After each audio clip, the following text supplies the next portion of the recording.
Até aqui temos estudado sobre as nossas ofertas cotidianas, as nossas ofertas costumeiras, aquelas que damos cotidianamente, semanalmente, quem sabe, mas que não exigem sacrifício.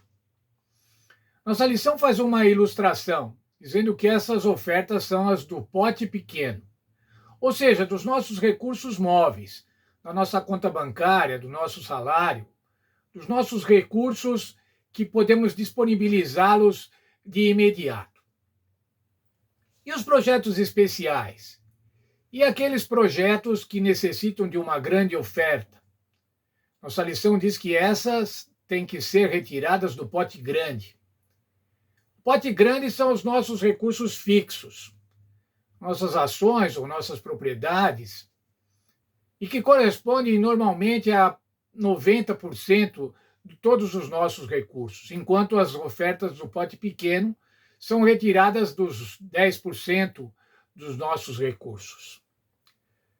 Como ofertar considerando o nosso patrimônio fixo? Como ofertar considerando o pote grande? Como ofertar considerando os nossos investimentos? Como é que devemos tratar uma oferta especial? Uma oferta muito importante.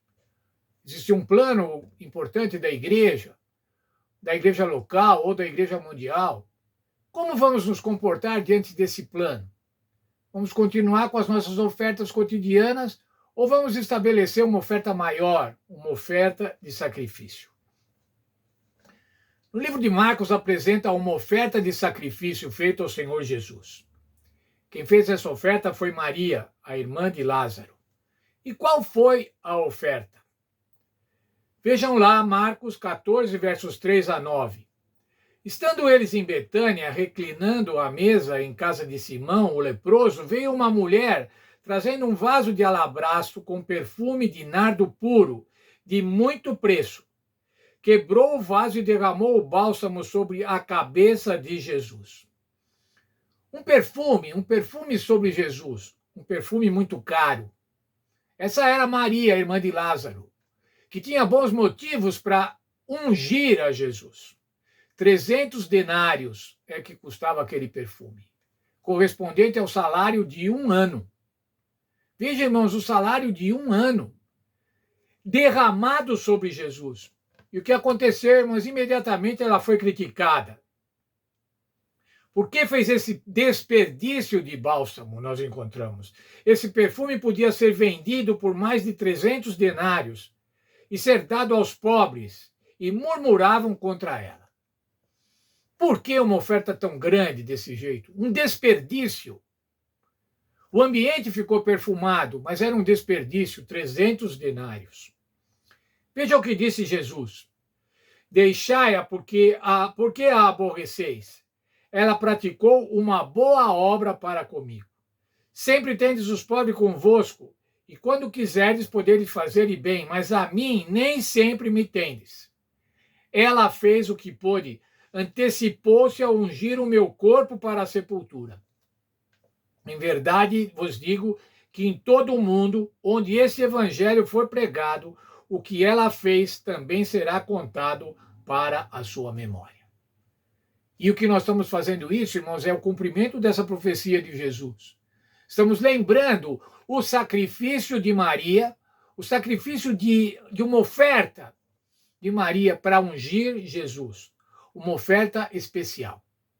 Se você continuar lendo o texto lá de Marcos, você vai ver que em seguida Judas tratou de trair a Jesus por uma importância que era de 1/3 do que Marta tinha despendido para ungir ao Senhor Jesus. Judas era avarento, Judas que tinha amor ao dinheiro, e Maria tinha amor a Jesus. Outro personagem, irmãos, que o livro de Atos apresenta agora, que se dispôs a dar uma grande oferta para a igreja nascente, para a igreja cristã que estava se originando, foi Barnabé. Veja lá, irmãos, se você olhar no livro de Atos, no capítulo 4, versos 32 até o 37, você vai ver como era a organização da igreja, como eles se ajudavam, como eles tinham os bens em comuns. Veja, no verso 32 diz assim: era o coração e a alma da multidão dos que criam, e ninguém dizia que coisa alguma que possuía era sua própria, mas todas as coisas eram comuns. Veja, ninguém tinha o desejo da propriedade, mas a propriedade era comum. Não havia entre eles necessitado algum, pois todos os que possuem herdades ou casas, vendendo-as, traziam o preço do que fora vendido e depositavam aos pés dos apóstolos.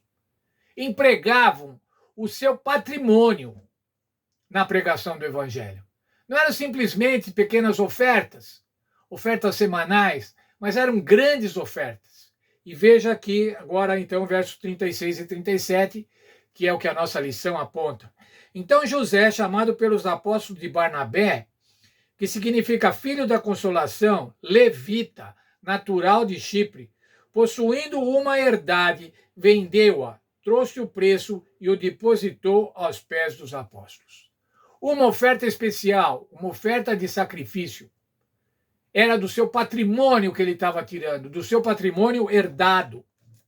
E agora ele estava depositando aos pés dos discípulos. Para quê?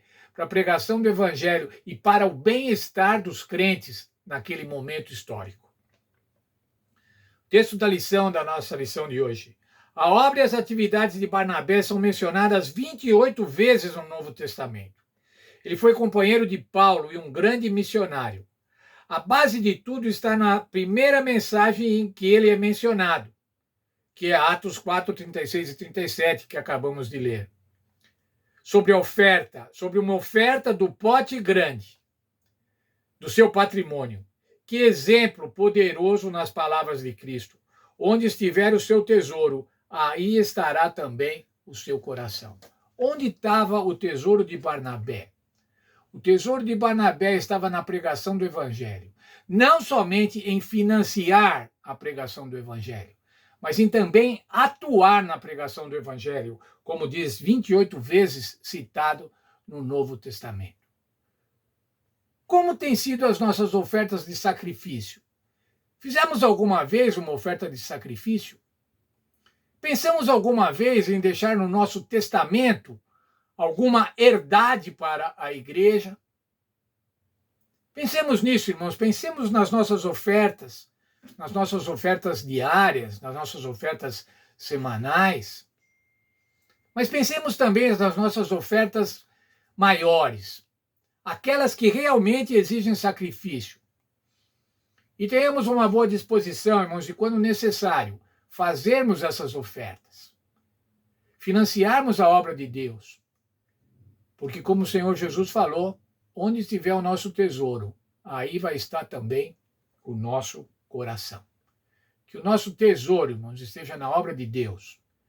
Que as nossas propriedades estejam na obra de Deus. Que o nosso capital, aquele que está investido, reverta também para a obra de Deus. Porque aí, então, vai estar o nosso coração. É plano de Deus que o nosso coração esteja na sua obra.